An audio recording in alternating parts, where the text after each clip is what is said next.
The Russian military has begun a brutal assault on the people of Ukraine. Without provocation, without justification, without necessity, this is a premeditated attack. 1 year ago today, President Joe Biden spoke those words as Russia invaded Ukraine. The invasion kicked off a destructive war, a deadly war, that sent millions in search of a new home. 1 year later, Ukraine is still fighting, committed now more than ever to winning that fight. Today, it was a somber ceremony held in Kyiv, marking the 1 year point of the war. Ukraine's president and military pledged that they would keep pushing for victory.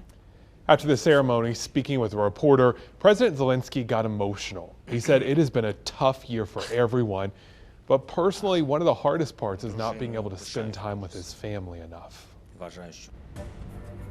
The war rages on, and Ukraine is in still need of international support. CBS's Willie James Inman has more. One man, Vladimir Putin, started this war. One man can end it. Secretary of State Antony Blinken told the UN Security Council the U.S. remains steadfast in its support for Ukraine. If Russia stops fighting and leaves Ukraine, the war ends. If Ukraine stops fighting, Ukraine ends. The Pentagon announced a new $2 billion security assistance package, including more ammunition and small high-tech drones. The latest package brings the total U.S. commitment to more than $32 billion since Russia invaded Ukraine a year ago.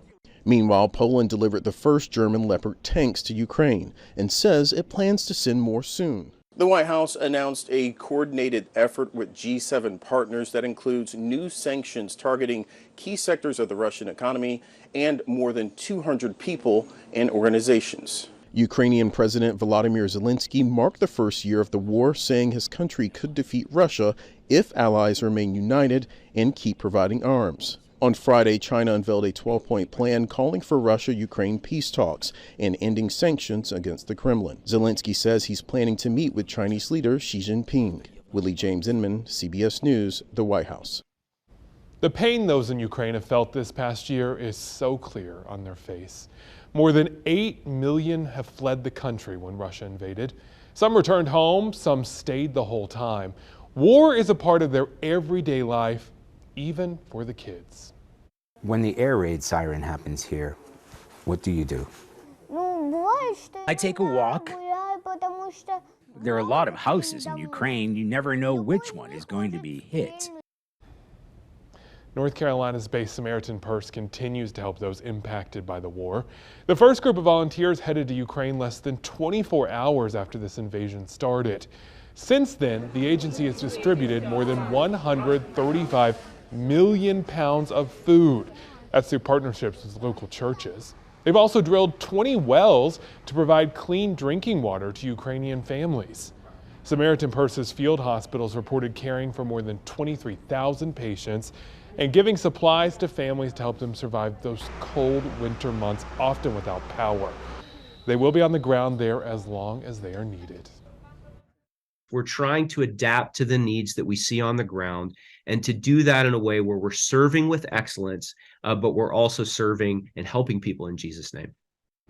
Medical help also came via Zoom. UNCG's nursing school held virtual sessions with nurses and doctors in Ukraine.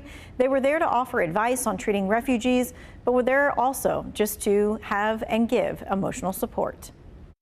Now that it's over 2 months that this crisis has been going on, it is causing stress and strain more on the nurses and other healthcare providers.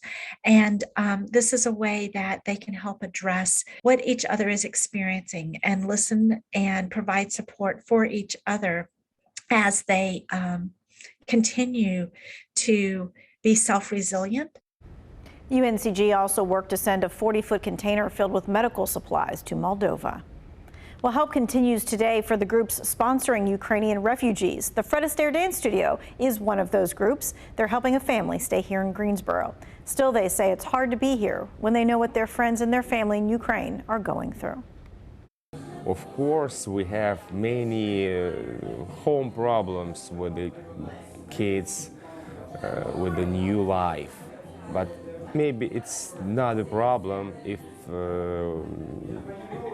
with comparing those situations. U.S. officials say today there are more than 100,000 Ukraine refugees living here in America.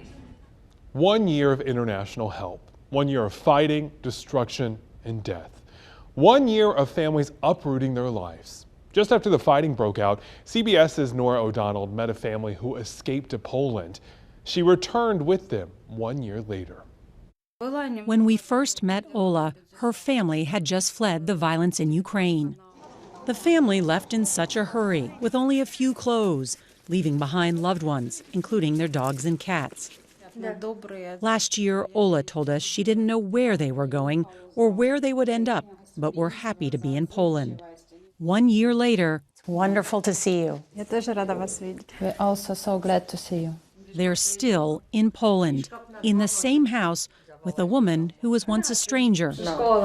Barbara, a retiree in Warsaw, gave up her bed for the family of 4. Has Barbara become a part of your family? Yes, it's a part of our family, number 1. Little Rima and 18-year-old Veronica are both in school, learning Polish and doing well. But the memories of their old life linger. I left my best friend Anya at my private school. A year ago, they were happy to have a place to stay. But now, with no end in sight for the war, the hope of returning home is diminishing. Ola, what is your hope for the future?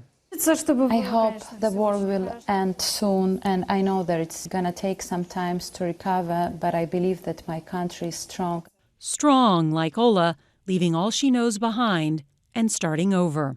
Nora O'Donnell, CBS News. A year in, and there's still so much help that is needed. You can text the word Ukraine to 336-379-5775. We'll send you a link with a list of local and international organizations that are providing relief by supplying food, medicines, and more.